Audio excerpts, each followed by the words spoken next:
మోడీ పథకాన్ని తన నియోజకవర్గంలో తనకి అనువుగా మలుచుకునే ప్రయత్నం చేస్తున్నారు చంద్రబాబు. సూర్యఘర్ కేంద్ర ప్రభుత్వానికి సంబంధించిన సోలార్ పాలసీ దేశవ్యాప్తంగా దాదాపుగా 10 కోట్ల కనెక్షన్స్, ఇది 10 కోటి కనెక్షన్స్ మధ్యతరగతి ఇళ్ళకి లేదా పేదల ఇళ్ళకి సోలార్ విద్యుత్ ప్యానళ్ళు అమర్చి వాళ్ళే ఉత్పత్తి చేసుకుని వాళ్ళ ఇంటి బిల్లు లేకుండా చేసుకుని ఆ పైన మిగతా డబ్బులు వాళ్ళే ప్రభుత్వానికి ఇచ్చి కరెంటుని దాని ద్వారా వాళ్ళే సంపాదించుకునే ఒక అద్భుతమైన అంశం. ఇది మధ్యతరగతికి అయితే కరెంటు బిల్లుని దూరం చేస్తుంది, పేదలకైతే రూపాయి మిగులుస్తుంది.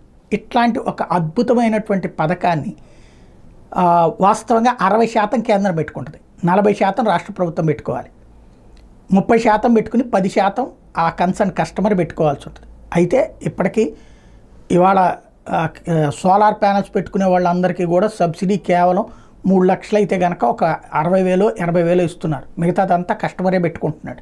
కానీ కుప్పంలో ఉన్నటువంటి వాళ్ళకి మాత్రం 50,000 కనెక్షన్స్ ఈ సూర్యఘర్ పథకాన్ని అక్కడికి ఇచ్చేసేసి ఆ 40% కూడా రాష్ట్ర ప్రభుత్వం డబ్బులతో పెట్టుకుని తన నియోజకవర్గానికి వరకు సేఫ్ చేసుకునేటటువంటి ప్రయత్నం చేస్తున్నారు. వాళ్ళకి ప్రయోజనం చేకూర్చడం ద్వారా కేంద్ర ప్రభుత్వ పథకాన్ని అక్కడిచ్చి రాష్ట్రపు నిధులతో కంప్లీట్ చేసి తద్వారా కుప్పంలో శాశ్వతంగా ఓట్ బ్యాంక్ని పదిలపరుచుకునేటటువంటి ఎత్తుగడ వేస్తున్నారు. చాలా మంచి ఆలోచన. ఇదే పని అన్ని నియోజకవర్గాల్లో చేయండి.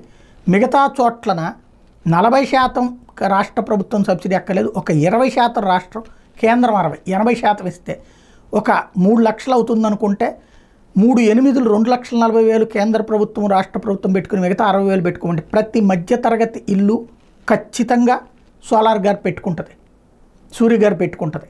ఆ దిశగా అడుగులు వేస్తే ఇంకా బాగుంటుంది.